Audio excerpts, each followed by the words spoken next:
Welcome to Daddy's Pet Talk. Ikaw at ang pet mo ang bida rito. Siyempre, nandito tayo ulit ngayon sa Bridgetown, Pasig. Meron tayong papasukin na fun run ng 1 kilometer run ng mga pet. Siyempre dito dahil sa 65th anniversary ng JR Express. Siyempre, papasukin natin to at tingnan natin kung anong kaganapan para makita ninyo kung anong mga nangyayari sa pet community. At ito si inyong Daddy Wax na nagre-report para ipakita at ihatid sa inyo yung mga fun run, mga pet events. Yan po, dahil dito sa Daddy's Pet, ikaw at ang pet mo ang bida rito. Tara, pasukin natin ang fun run, 1 kilometer run ng JR Express. Thank you po. Welcome to Daddy's Pet Talk. Ikaw at ang pet mo ang bida rito. Sir, good morning, sir. Magandang umaga din po, sir. Sir, pwede mo bang ipakilala ang inyong mga pet na mag-run ngayon? Ako po si Moises. Ang kasama ko po, ang pet ko ngayon si Onsi. Isa siyang poodle. Ang kasama ko din si Yoshi. Siya din siyang poodle. May-ari si Cha. At kasama ko din, hindi sila tatakbo. Pero audience sila. Mga audience. Si Elmo, poodle din po. At si Happy, isang pag. Sir, first time nyo ba tumakbo with your poor babies po? Hindi po. Ito siya. Pero first time niya. Ako mga pang-lima na po ito. Wow, kasama siya? Oo, siya po. Sir, total naman, masyado ako na-experienceado. Anong mga paghahanda lagi ginagawa mo? Para naman may idea yung mga kapetok natin na pag sumali sila sa ganitong event. Unang-una, kailangan i-condition din yung sarili. Sa akin, sa part ko, kailangan i-condition ko yung sarili ko. At sa part naman ng aso, kailangan i-ensayohan din siya. Kailangan ilabas siya at i-walk siya. Yung pag-ensayo ko, hindi naman siya yung sobrang masyadong extensive. Hindi siya extensive. So, mga simple lang, pang maintenance lang. Kailangan pang-enjoy din sila para hindi ma-stress sila Tapos yung aso, kailangan din i-train mo siya. Kasi itong aso ko, pag nakakakita ng ibang aso, nagiging aggressive. So, parang inaaway niya yung iba. Train na train, syempre naman.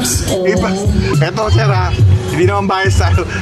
Iba talaga pag babae ang umawak sa ano natitrain tayo parang nagulan pag lalaki. Yung patient kasi na babae mas Pero tayo, talagang stronger naman yung mga pets natin. Sir, syempre, anong may advice nyo sa mga poor parents na sumali sa ganitong event? Una sa lahat, kailangan nilang paghandaan ito. Kasi may mga 1 km lang siya. Yung 1 km na yun is medyo malayo na para sa isang pet. Pero kahit kahit naghahanda kayo, kailangan maging chill lang din kung nasa event na kayo. Hindi nyo naman kailangan i-pressure yung sarili nyo na kailangan mabilis. So, be happy with your pet. Ano po, ma'am? Yes, ma'am. Ma'am, sa pagkain, sir, ma'am, ano binibigay nyo para lumakas sila? May pagkain ba silang special na binibigay nyo? Chini-cheer ko po siya. Kunwari, nasa tampo na kami, sinasabi ko, run. Tapos, syempre, pagkatapos ng run, may treats. Sir, nagpapasalamat ako dahil pinaunlakan mo itong interview to, sir. Sir, siyempre, bibigyan kita ng sticker ng Daddy's Pet Talk. Please like and share and subscribe, sir. Thank you, sir. Sir, baka may gusto akong i-shoutout dyan sa mga pamilya or whatever na gusto nyo i-shoutout. Shoutout sa lahat ng fur parents at doon sa kagrupo ko sa Halo Halo Bikers. Hindi na ako nagbabike, nandito na ako, nagra-run na lang ako with aso. Siyempre, enjoy, sir, enjoy the day with your pets. Siyempre, dahil sa Daddy's Pet Talk, ikayo, siyempre kayo at ang mga pet nyo ang bida rito. Thank you po. Thank you, sir. Welcome to Daddy's Pet Talk. Ikaw, at syempre ang pet mo, ang bida rito. Sir, good morning, sir. Good morning, good morning. Sir, pwede nyo ba ipakilala ang inyong sarili? At syempre, ang cute ng pet nyo. Ako si Mitch, ito naman si Shandy. Shandy. Sir, sa kalamangan ng mga kapetok natin, anong breed ni Shandy, sir? Rough Collie, si Shandy Rough Collie. Oh. Sir, syempre, bihira itong makita sa Pilipinas eh. Although marami, pero sa Panran, ngayon lang ulit ako nakakita ng ganito eh. Oo. Sir, anong pagkakandaan nyo sa Panran na to para hindi siya may stress? Tubig ang kailangan. Talagang tubig siya, sir. Oo. Saka isang bowl ng tubig. First time nyo bang sumali sa mga Panran, sir? Oo, nakasama si Shandy. Ngayon, first time nyo? First time nakasama yung aso. Oo, maganda to. Hi, Shandy! Ayan ang ano ni Shandy, oh. Ang ganda ng coat niya. Talagang, sir, ilang years na si Shandy po? Si Shandy, mga 5 years old. 5 years old, Oo, sir. 5 years old. Ano to? Ilang months niya nakuha? 2 months. 2 months and a half, mga ganyan. 2 months? 2 months and a half, oo. 2 months siya, sir, nakuha. Oo. Talagang baby pa po. Baby pa ngayon, hindi na baby. na. Baby damulag na. Sir, anong oras kayo natulog ni Shandy, sir? Shams, ha? Anong oras kayo natulog? 12 eh. Mga 12 na eh. Tapos anong oras siya nagising? Mga 5? Ay, mga 4:30 kaya, 4:30. Siyempre, sir, malapit ng mag 1K run. Sir, baka may gusto kang i-message sa mga for parents na hindi pa nila nahiya sila sumali sa Panran na to. Baka pwede sila ma-invite. Oo, subukan nyo tumakbo kasama yung mga pets nyo, yung mga aso nyo. Pusa pwede rin. Siyempre Subukan naman. nyo, diba? Oo. Masaya. Kahit Masaya stroller lang naman yun eh. Oo, trip lang. Okay lang naman yan eh, diba? Yes, sir. Para at least naman maka-exercise kayong dalawa. Yun. Siyempre, sir, baka may gusto kong i-shoutout dyan, sir. Ha? May gusto kong i-shoutout. Well, dito tayo sa JRS. Hello everyone. Siyempre, si Sibip. Salamat sa JRS, diba? At saka salamat sa Maya. Siyempre, sir. Siyempre, may sticker ka, sir, ng Daddy's Pet Talk, sir, ng YouTube, sir. Dikit na lang natin. Tama. Siyempre, sir, sa Daddy's Pet Talk, ikaw, at ano yung pet, ang bida rito. Sir, thank you so much, sir. Salamat. Enjoy, sir, enjoy. Welcome to Daddy's Pet Talk. Kayo, at ang mga pet nyo, Mr. Hot Gulam. ang bida rito. Ma'am, good morning po sa inyo. Hi, I'm Z. This is Shane. This is my sister. And then this is si Cosmo. Ito naka-blue. And then si Chewy. And they're both Shih Tzus. Ma'am, ano pagkahandaan nyo na ginawa ngayong araw na ito at yung gabi para makasama nyo itong mga ito? Ayun, maaga kami natulog. Tulog lang na tulog. Tsaka everyday kasi nag-walk yung dogs ko. So, very exciting to for us. First time ba yun ang tumakbo ngayon? Apo. First time? Apo. Ako, mag-enjoy itong mga to. Dahil siyempre, marami na dumarating ng mga pets eh. Apo. Anong pinakain nyo to para hindi may stress at sumigla sila? Baka may specialty kayo pinakain. Wala naman po. Yung usual lang na dry food, kibble, or then treats. Siyempre. Bali, hindi na lang years na sa inyo itong mga to. Max 5 na sila. Pareho. 5 years? Uy, Pandemic 5 dogs years sila. na pala. Mga pandemic baby. Siyempre, pag pandemic baby, sila yung mga nabuhusan natin ng oras eh. Apo. Okay, for Diba? our 1K Ito yung kasabihan dati na before lockdown, ang mga dogs bantay sa bahay. Apo. After ng lockdown, yung mga tao kailangan bantayan ang mga dogs. Kasi part of the family nyo sila. Dahil first timer nyo, syempre baka pwede nyo ma-invite yung mga poor parents na gaya nyo na sumali sa mga Panran na parating dahil may mga maratang na September 28 yung Superheroes sa Animal Kingdom Foundation. Dito rin yung gaganapin. Baka pwede nyo silang ma-invite. Ayun po, punta po kayo kasi syempre bonding din with your dogs. Saka you get to meet a lot of other dogs din. You meet a lot of fur parents din. Ayun. So, it's a fun experience din. Ayun, parang ano din siya, rare opportunity din to get to run with our dogs, with our pets. Ayun. So, come join na rin. Baka may gusto kayo i-shoutout dyan. It's your turn to shout out. Ayun, just for all the fur parents out there, keep loving your dogs. I mean, you get to do a lot of activities with them. You stay healthy with them also. Siyempre ma'am, hindi ko naman kayo basta-basta dyan. Nabibigyan ko ng sticker ng Daddy's Pet Talk. Ay, thank you po. Siyempre, dahil sa Daddy's Pet Talk, kayo At ang mga baby. Ang bida rito. Thank you po. Thank you! Ito, malapit na mag-umpisa ang mga FET run, yung 1 kilometer run. Siyempre, the 65th anniversary ng JRS. Ayan na po sila, nagtipon-tipon na yung mga sasali rito na mga pets. Time check is already 6:09. 6:09 na. Again, for those of you who are here, please don't leave yet. Ayan. Later, kasi meron po tayong raffle. You know, sa Isuzu Intego, nandito sila. For our raffle.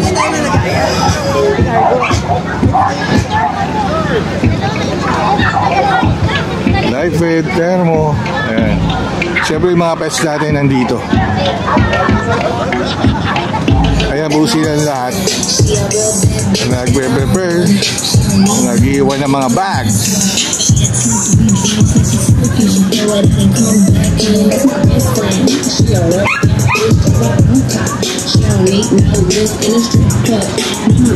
Dito kayo, mga nagre-ready na.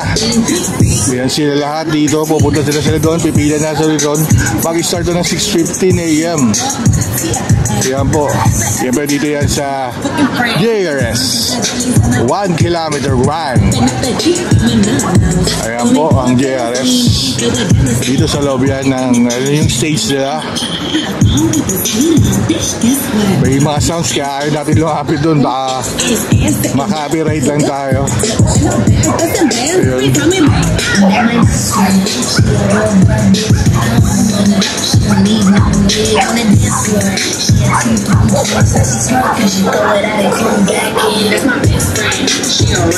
Yan mga ano, talagang gardenia, may pick up coffee. Siyempre ito yung mga pets. Coach Missy, are you here? Yun o. There's one of our wala na si Coach Moki. Ano ba yun? Yun, Wala mag-warm up. Yung pet 1, nandun ang pet 1. And you po, una ako. 6:11. 4 minutes left for our 1K. Runners, pabilis wala na po itong warm up, no? Okay. Ayan. Okay, dahil wala na po tayong warm up, 1K dog run. Ayan, pipili na po sila lahat. Proceed sa ating starting line. There you have it. Yun na, mag-i-start na po ang 1K run ng mga pet with their poor parents. Siyempre dito yan sa 65 years ng JRX Express Run 2025. Ayan po, nagre-ready na po sila. 10 seconds. 10, 9, 8, 7, 6, 5, 4, 3, 2, and 1. Yo, tumakbo na po. Ayun na, tumakbo. Ang bibilis na mga yan, oh. Ayun na.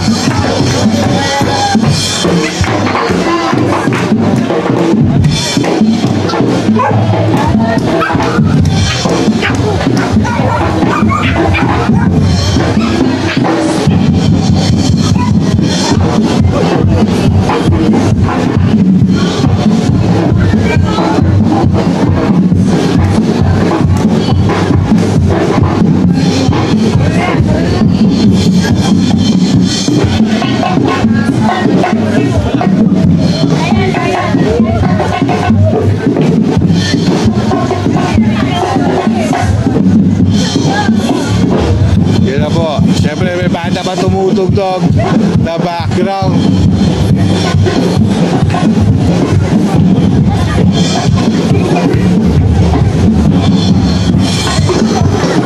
May mga humahabol pa. Yan o.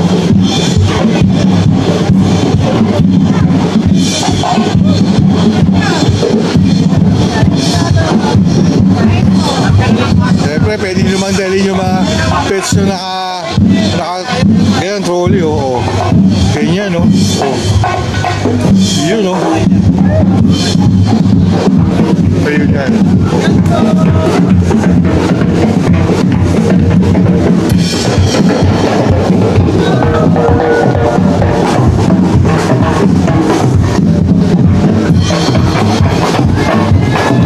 Sige Tignan natin kung sino mananalo sa 1K run ng JRS Express Fun Run ngayong 2025. Kita nyo naman yung mga bayan natin. Talaga groovy yung mga yan. Kaya po yung mga bayan natin. Talaga ang aga. Ang sigal na mga yan. Yun!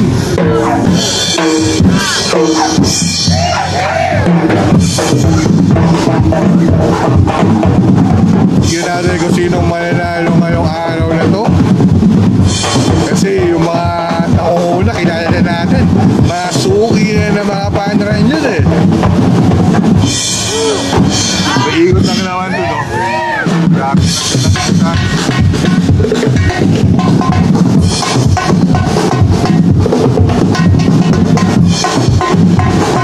Tignan natin kung sinong mananalo.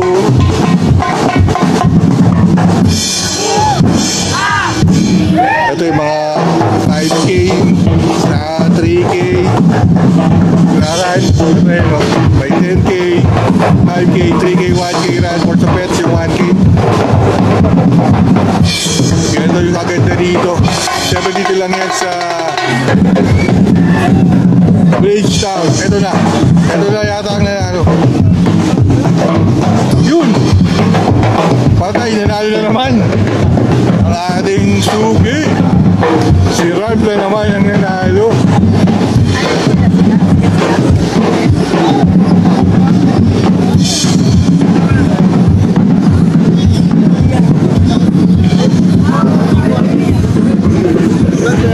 Ito na naman po si Ralph. Walang asawa-sawang manalo po si Ralph. Ralph, number 1 na naman kay ni Mia. Ayan o. Kaya ayoko itong interview kanina. Kailangan ko, itong interview na para sa'yo. Thank you. Ralph, anong masasabi mo sa takbong to? Hinihingay ka pa. Teka lang, ikakat muna natin ha. Yun na! Si Ralph na naman at syempre, si Baby Mia ang nanalo. Ralph, talagang kondisyon ka. Sa ano po, sa takbo po. Pero si Mia po, ngayon lang po siya tumakbo po. Ngayon lang ulit si ngayon Mia. lang po tumakbo. After ng 2-3 chunk. Opo. Ralph, talagang bilib ako sa inyo eh. Tuwing nandito ako at nagkita tayo, ikaw ang nagka-number 1. Ralph, anong masasabi mo sa iyo, siyempre, sa takbo to at siyempre, sa iyong Baby Mia na yan, no? Masabi ko po kay Mia is sobrang proud po ako sa kanya kasi nakatakbo po siya kahit wala po siyang training. Kasi po nasa Manila po ako nag-aaral po sa UE. Opo. Kasi si Ralph nag-focus muna sa, siyempre, sa alma mater namin sa UE. Sa kanyang sport, siyempre. At ngayon lang ulit siya tumakbo. Nakita ko itong dalawang kanina, kaya ayoko pa interview dahil alam ko, ma-interview ko to sa first page na naman yan, no? First! Yan, dog run with Baby Mia! Yun, no? Ito ba, isasali mo pa ulit siya sa mga parting ng fan ng Ralph? Hindi ko lang po sure pero isasali ko po siya kapag meron po pong fan run po. Ralph, talagang bilib ako sa inyo ni Mia. Yung tandem nyo, yung partnership nyo, talaga, ang dami, nagpapalyaan na kanina eh. Opo, naligaw-ligaw pa nga po kami. Oo nga eh, diba? Naligaw-ligaw po. Talaga, pinakita nyo ni Mia, yung partnership nyo ni Mia. Ralph, good luck talaga. Siyempre, sa pag-aaral mo, maraming salamat. Number 1 na naman si Ralph. At siyempre, si Baby Mia na yan, na parang di na papagod. Ralph, thank you, Ralph, ha? Salamat po. Siyempre, ito na ngayon ang kaganapan. Natapos na yung 10K, 5K, 3K, and 1K run with their pets po. Ito po, ito yung mga pangyayari. Siyempre, mayroong uminom ng water, Gatorade dun sa lugar na yon. Yan po, dito yan siyempre nagaganap sa Bridgetown. Ayan po, ang mga tao dito nagpapahinga na. Siyempre, yung mga medal, nagsiselfie. Diba? Ang hashtag nga nila eh, tumakbo na ako ngayon. Kayo, kailan kayo tatakbo? Yun ang hashtag daw ng JRS Express 65th anniversary nila. Yan yung mga forma ngayon dito. Yan.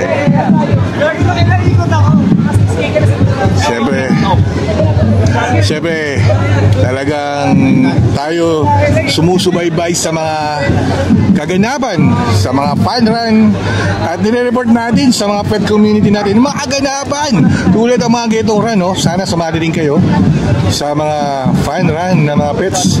Susunod nating fun run ay ang September 28 na Animal Kingdom Heroes Run. Tapos meron tayo pupuntahan na World Expo. Kaya yan, syempre rise and shine. Sana ito ang maganda, di umuulan. Ito lang ang kalmado lang yung mga langit. Kahit medyo makulimlim. Syempre dito lang yan, no? Yung mga taking picture. Syempre yun, no? Siyempre ngayon tapos na ang hindi na tayo pupunta sa loob kasi malakas yung sounds nila, baka maka-copyright, mahirap na. Kaya nagpapasalamat ako sa mga kapetok natin, mga bagong subscriber natin. Sana panoorin nyo lahat ng mga vlog ni Daddy Wax para malaman nyo ang mga kaganapan ngayon sa ating pet community. Siyempre sa pamamagitan ng mga animals din na lagi tayong nandun para i-report sa inyo ang mga lahat na to. Yan, no? Siyempre ito ang inyong Daddy Wax, rise and shine dahil sa Daddy's Pet Talk. Ikaw at ang pet mo ang bida rito. Maraming salamat po sa inyong lahat. Please like and share and subscribe. Thank you po.